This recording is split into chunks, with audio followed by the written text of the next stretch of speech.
Welcome back to another reading and correcting with me, Kindar, the Tiger Writes, and Ty, the Tiger Supervisor. These are where I read a chapter from one of my stories and correct it as I go. If you want to listen to these live, it's every Tuesday morning, 8 a.m. Eastern Time on Twitch and YouTube. And if you are looking to support me, that is on my Patreon. Today, we are doing chapter 74 of The Captain's Heart. And yeah, got my notes, forgot to add something I realized I need to add. The high pitch shrill pierced his brain and brought an end to the hunt before he could close his jaws around the neck of the Frotharothen and taste blood. I don't need it. Taste blood. His hand searched and closed around the collar. He had the earpiece in before pressing it to his throat and grumbled, "I'm off shift. This better be about the ship second away from blowing up." Huh? Jeremy mumbled at his back. It might be as bad, Alpha. The use of the title was like claws in his chest. There were no reason for it, for internal trouble. Wrong. Jeremy's sleep slurred, and he reached back to reassure him with a touch. Proceed, he instructed, fully awake. The leadership is requesting to talk with you. I pointed out you weren't on duty. They ordered me to wake you. Not that the leadership ever cared for what schedule the others were on. Tell them I'm on my way. Shift them to my office before they can protest and have Girani manufacture trouble so they can't contact you to complain. What's wrong? Jeremy asked, also awake. I'm sorry. I didn't mean to wake you. The leadership needs to talk to me, and I can't tell them no. If Tom's warning, that's something else I will have to find a place to add in previous chapters. Not if Tom's warning of backroom grumblings were true. And his friend's contacts were really wrong. He wished they had more information. Go back to sleep. You have any idea how hard that is without you? He nuzzled his heart. I'll make sure you wake up, to wake you in a way you'll enjoy when I get back. I suspect he'd have plenty of frustration to work off, and sex was a good way. I'm sleeping, Jeremy said, turning on his side and letting out comical snoring. He reined in his desire to show his appreciation and got dressed. It wasn't like whoever needed to speak to him so badly would smell him, and the bridge crew, as well as the entire ship, already knew what he and his heart got up to. Beta Mongartis Obitelazan nodded to Galran's office door as he stepped onto the bridge. Other than him, ears were folded back, which made him think the attempt to avoid dealing with the leadership in his absence hadn't been successful. He knew this was trouble as soon as he saw the face projected over his desk. The scowl wasn't needed. What's the big deal, making me wait like this? The male demanded. My apologies, Admiral. Thromakarim Omer Rita Mill sell Staffe. But I was sleeping, and my apartment is among the living quarters. He could have taken his call in his office there, but he wasn't giving anyone among the leadership that courtesy. You could have hurried at least. Not if you were Berthe Rostafe del Goromer himself, he thought. He suspected that being named for the god who took on others' burden had caused the male to sour at the expectation he would be the one always doing others' work. What can I help with? The male snorted. I don't need your kind of help. You can explain how it is the Earthers have lodged a complaint with the Federation about you kidnapping one of them. I haven't kidnapped anyone, Admiral. Oh, so those Earthers broadcasting about you and some Earther having some romantic things are lying? Jeremy's my heart. Since when did Earthers broadcast on Federation frequencies? It would be the only way anyone on Kelser would have heard them. The Admiral snorted. Oh, I'm certain that's what you told him, so he'd bend over for you. The growl mixed with his word. Are you claiming I would lie about something like that? You do whatever you want. Isn't that what you hunters do? Make messes of things, then claim the gods made you do it? Like going to an Earther station just to dip your cock in some random... Be careful, Admiral, he snarled. Attack my heart and you attack me. I am your superior. What the fuck are you doing? Were you doing there? Gralgiran took control of his anger. Pissing off the admiral wouldn't do him any good. If the mail went too far, he'd find recourses under the God's law and see how he felt about them then. I was tasked by the Federation to investigate. You don't work for them. Kelsier is to provide assistance to the Federation when required, he recited. They have to go through Channel. They did. They contacted the Alpha best position for the hunt, and after reviewing the request, I agreed. They are supposed to go through military leadership. The man was going to destroy his voice at this rate. Hunters are a recognized combat and hunt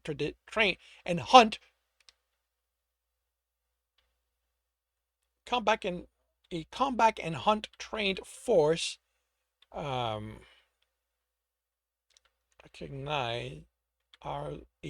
Recognized as a combat and trained force by Kelsier Command. As such, Alphas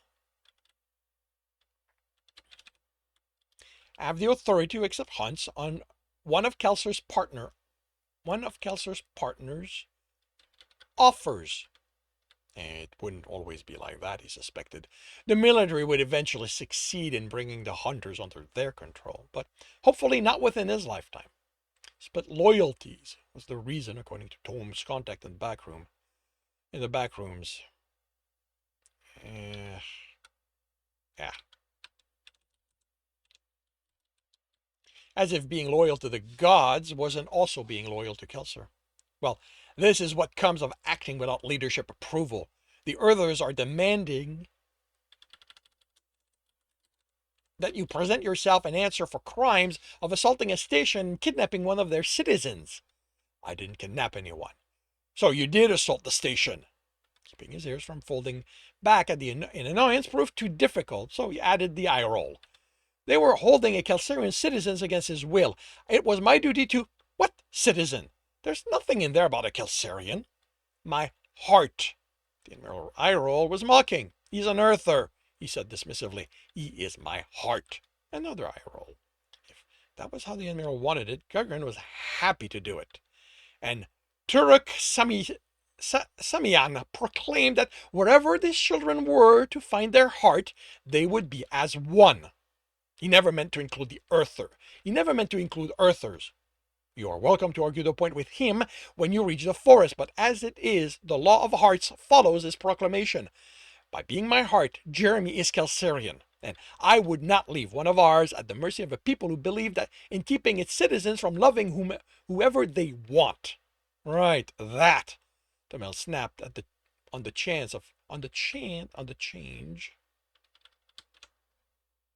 of subject as if he was famished. Do you have any idea how long we've been working to bring the Earthers into the Federation? The kind of allies a species with that tenacity and ability to invent would be for us?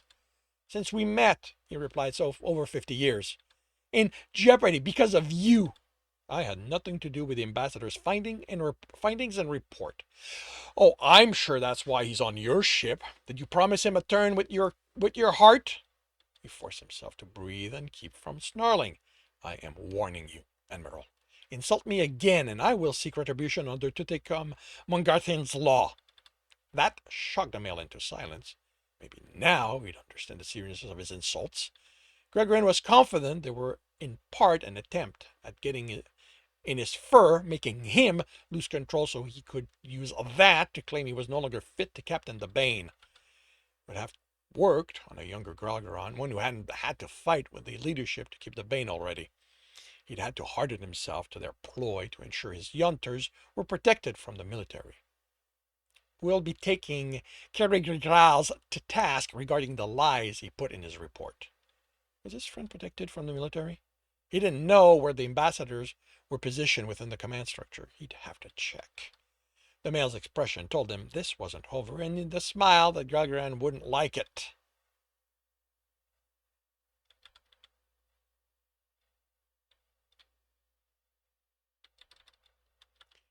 Well, all that's left is for you to report to Ashgoran administration to answer the Earther's accusation. I'm sure you will have no problem explaining everything away to the judges there. All right. He kept his tone neutral. This was too simple. I'll head there as soon as my duties have been... Oh, no. You are to be there in 2 weeks. The Earthers have obtained permission to travel there, and that's when they will be there. They will arrive. It can't be done. Even if you convince Alexei Nakaran to push the reactor to its limit, it was 4 months to Kelser, then around that to return to the border where the station was located. You are going to make it happen, Captain. That is an order. I have prisoners to deliver. The male waved at his son. I'm sure you have a ship that, at whatever station you're relaxing, who can take them there for you. Gralgiran ground his teeth. I have a duty to the hunters who died under my command to return them home. To return them home. The smile turned nasty. Maybe you should have thought of that before you decided to work outside the proper chain of command and screwed up everything. Make it happen, Captain. Or maybe we need to recall you to Kelser and examine how people like you, like hunters, ended up dead under your orders. Fortunately for Gralgiran, the Admiral ended the communication there, and you didn't hear the insult roared at him. That would have given the leadership the kind of excuses they were looking for. He kept screaming, stopping only short of insulting his namesake. Maybe the god of burden would understand, but if he didn't, Gralgiran already had too much to do. Hand over his dead to another alpha? That was wrong. There were ballads about what Tutekam Mongartin brought down on those who carelessly tossed aside that duty. He certainly was not doing this carelessly.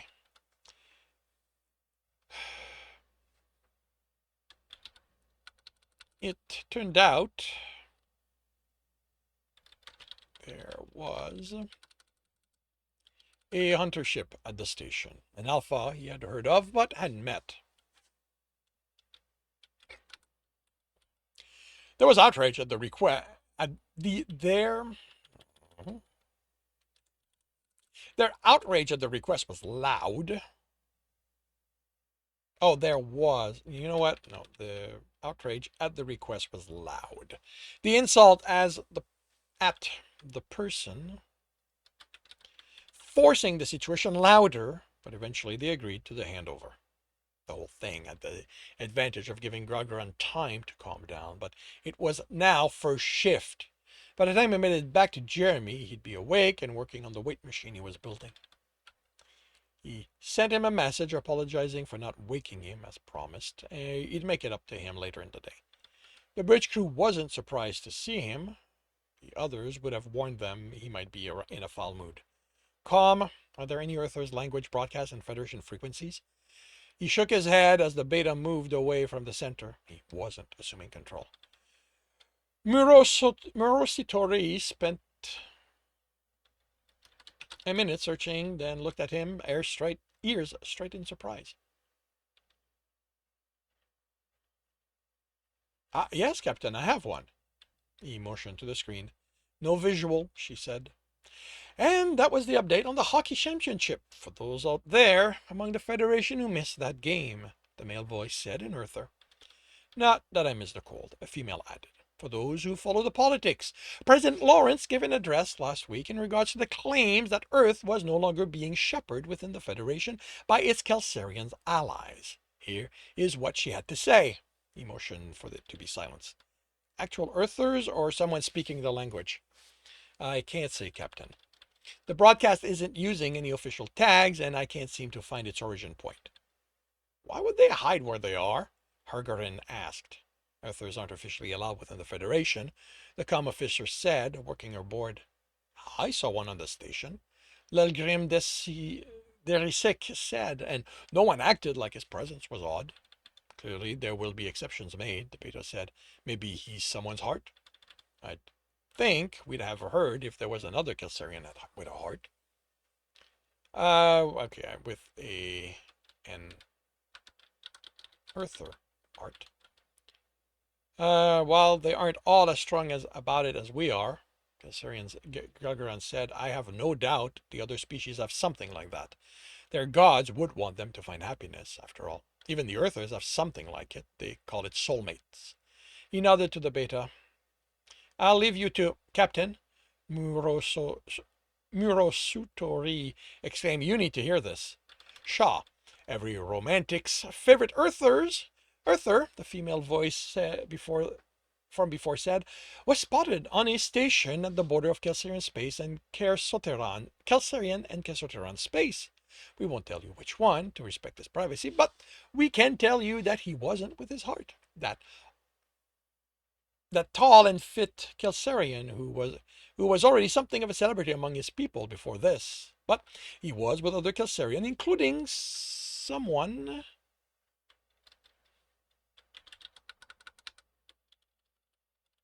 matching the fur coloring of those he was with on the first expedition to a station. As far as we've been able to gather, this time, Jeremy Bradshaw was comfortable enough to break away from them and wander for a time. Actually, Alice, the mail said, we have confirmed that two of the Kelsarians are his co-workers and friends. For those who might not be aware, Jeremy Bradshaw was initially sent to the Brave Traveler to help them repair their reactor.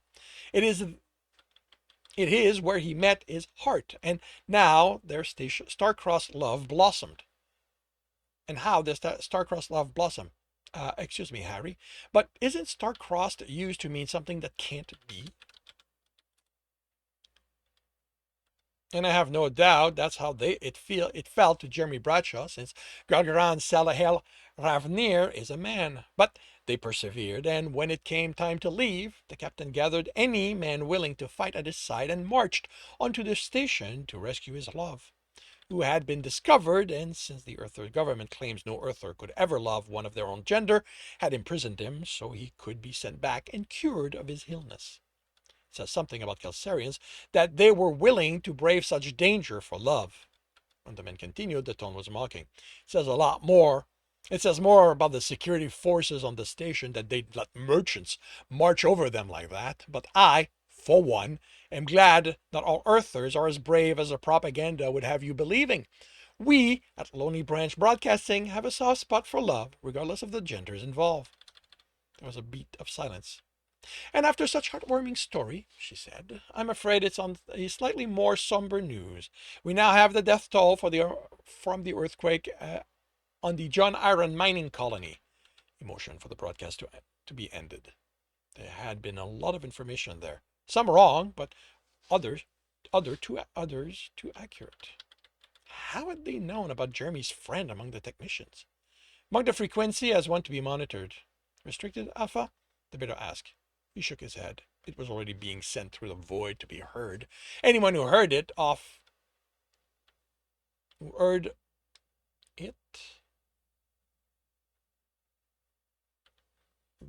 the what? Who heard it while off the ship. I have no idea how these typos slipped in. Would have questioned as to why it was blocked there, and there had been nothing he objected to. He'd have to warn Jeremy about it, since those stories would come back to him in one form or another. He'd have Beatrix set his pack to look into the broadcast. Maybe there was something there that could help him if the leadership decided to make his relationship and what had happened because of it the reason for their next attempt. But now he needed to prepare to bring his charges to the Alpha, who would see them home. They drew attention. There was no avoiding it. 7 coffins on hover plates, being guided along by almost 10 packs worth of hunters in their best ceremonial uniform, carrying the banners of all who had already acknowledged the dead, couldn't go unnoticed. He hadn't planned on such display. He'd sent word to get a pack to escort them, had planned on packing the banners so he could hand them over along with his charges.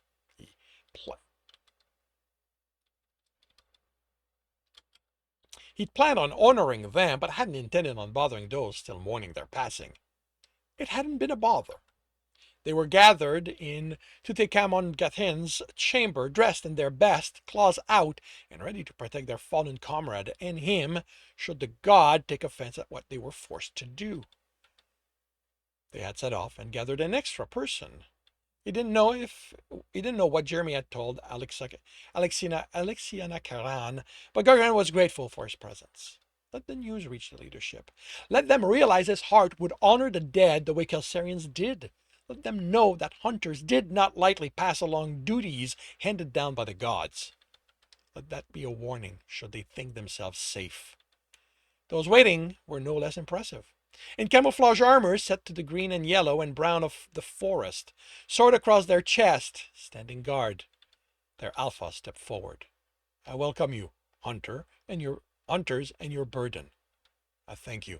It is with care that I ask you to escort these brave hunters who walked into the forest so many could live. To those home, so those home who have yet to properly mourn them. No, okay, to the to those at home who have yet to properly mourn them. There was no set ceremony to pass on this responsibility onto another alpha. Gralgiran was sure there had been situations before where this had been needed, but no alpha prepared for it. It would be admitting they were willing to abandon this duty instead of being forced to. I will see them home, Alpha. Know that none see this as a dereliction of your duty. The gods know this was forced on you by those who don't understand the task that you were entrusted with. It is my hope that the gods will make them understand the error of their actions before I do, for they will be kinder than I ever could. He stepped aside. I hand my charge over to you, knowing they will make it home and to their family. Jeremy took his hand and squeezed it. It helped with the pain, with the anger this being forced on him caused. When the coffins were into the ship and the last of the hunters had departed inside, he turned, and with just as much ceremony, they returned to their ship. And that concludes chapter 74 of The Captain's Heart. If you are enjoying this, please leave a like. If you want to know when the next chapter will when the next chapter will be up, subscribe and hit the bell. If you want to read this story, it is up on Ream Story. If you want to listen to these live, it's every Tuesday morning, 8 a.m. Eastern Time on Twitch and YouTube. Links are in the notes, and with that, I shall wish you a good day.